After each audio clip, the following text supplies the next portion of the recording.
Sister wore my dead daughter's dress to party, she's not using it, parents said it was fine. The music from the backyard carried through my bedroom window, pop songs and laughter, the clink of glasses, the celebration of my sister Natalie's 30th birthday. I sat on my bed, holding the small wooden box that contained what was left of my heart, running my fingers over the brass nameplate, Lily Marie Winters, 2016 to 2023, Forever 7. Inside were her pictures, her favorite bracelet, a lock of her hair. The box had been full once, but things kept disappearing. First, her silver necklace, then her baby shoes. Each time, my family said I was misremembering. That grief was making me confused.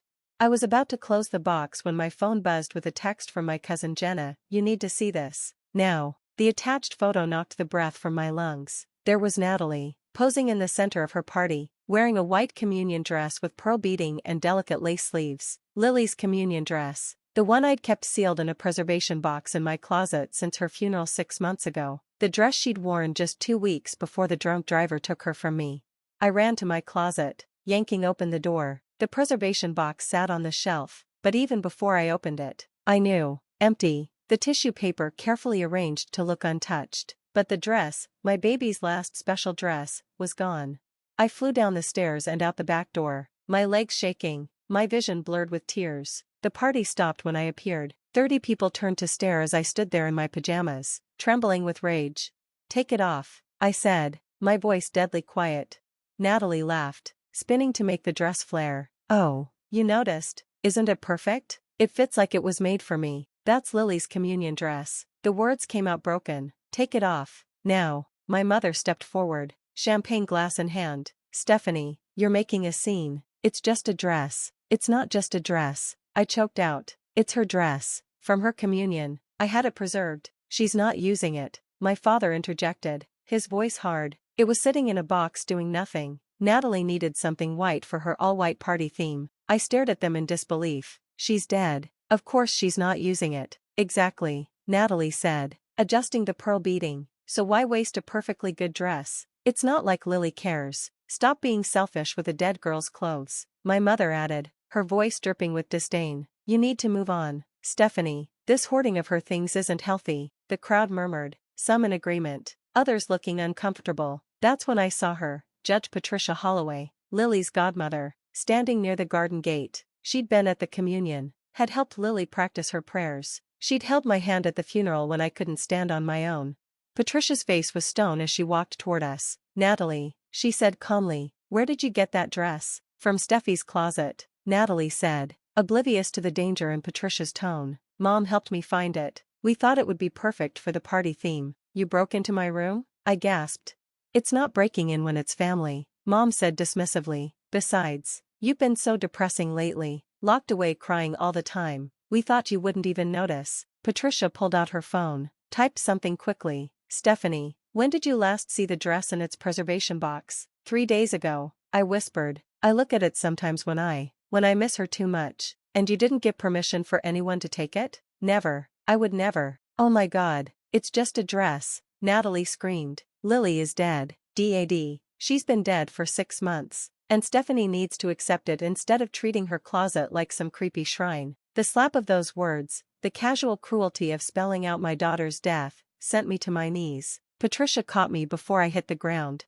Everyone needs to stay exactly where they are, Patricia announced, her judge voice cutting through the party noise. This is now a crime scene. Crime scene? My father scoffed. Don't be ridiculous. Theft, breaking and entering, emotional abuse of a grieving parent. And, Patricia looked at the dress more closely. Destruction of property. The preservation seal has been broken. The dress has been altered. That's when I saw it. The hem had been shortened, the waistline taken in. They'd altered my baby's communion dress to fit my sister's body.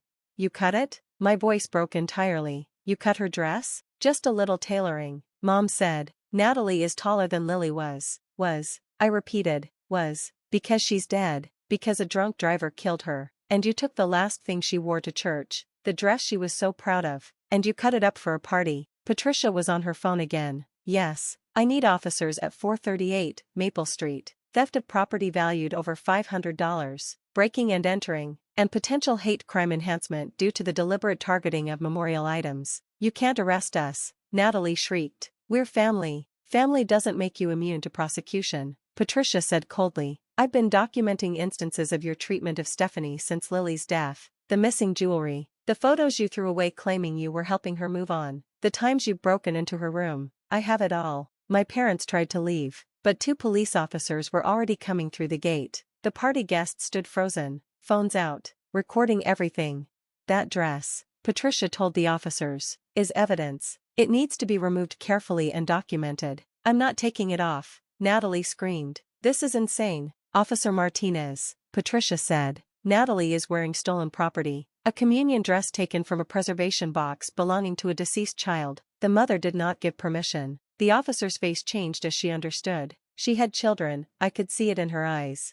Ma'am, Officer Martinez said to Natalie, you need to come with us. You can change at the station. As they led Natalie away, still in Lily's dress, my mother turned on me. You've ruined everything. Your sister's birthday, our family reputation. Your reputation? Patricia interrupted. Let me tell you about reputation. I'm filing a judicial ethics complaint about my colleague Judge Robert Winters, your brother, I believe, who dismissed Stephanie's restraining order request last month. The one where she detailed your systematic theft of Lily's belongings. My uncle Robert, who'd been hiding in the crowd, went pale.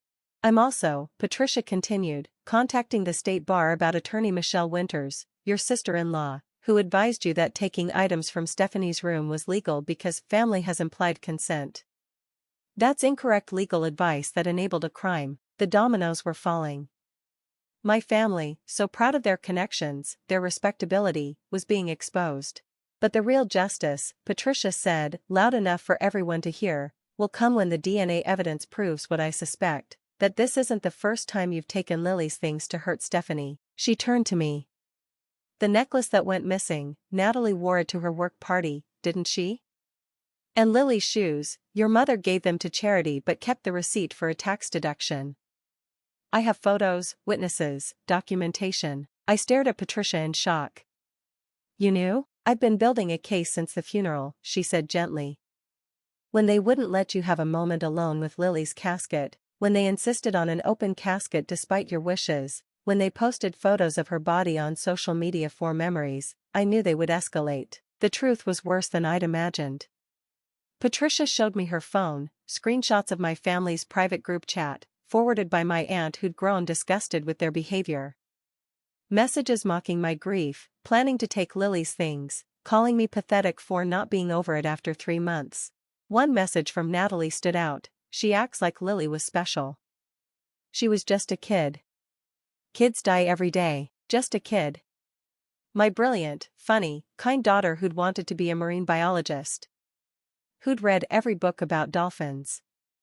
Who'd held my hand during the communion ceremony and whispered, Mommy, I feel so fancy in my dress. The party guests were leaving in droves, but one woman, Mrs. Davidson, whose own daughter went to school with Lily, stopped beside me. Lily talked about that dress for weeks, she said quietly. She was so proud. Said she felt like a princess. What they did. She glared at my parents, is unforgivable. The next days brought an avalanche of consequences. Natalie was charged with grand theft. The dress was valued at $800, plus the preservation cost. My parents were charged as accomplices. The altered dress was evidence, but also ruined, the preservation undone, the fabric cut, wine spilled on the bodice from the party. But the real shock came when Patricia revealed the extent of my family's cruelty. They'd been planning to sell Lily's things online. She had screenshots of draft listings, vintage child's communion dress, never worn again, with laughing emojis. The prosecutor, a woman named Valerie Stone who'd lost her own child years ago, took the case personally. Grief vultures, she called them in court. People who prey on the grieving, who steal not just objects but memories, who compound tragedy with cruelty. Natalie tried to claim it was a misunderstanding. I thought Stephanie would want Lily's dress to bring joy to someone, she said on the stand. By wearing it to your birthday party? Valerie asked. By altering it? By taking it without permission while your sister was sleeping? My mother took the stand and actually said, Stephanie needs to move on. We were helping her by removing triggers. Triggers, Valerie repeated. You mean the last physical reminders of her 7-year-old daughter who was killed by a drunk driver 6 months ago? The jury deliberated for less than an hour. Guilty on all counts. The sentence was 2 years for Natalie, 18 months for each parent, plus restitution. They had to pay for the dress's restoration, impossible now, and for therapy costs. But the true justice came from the community.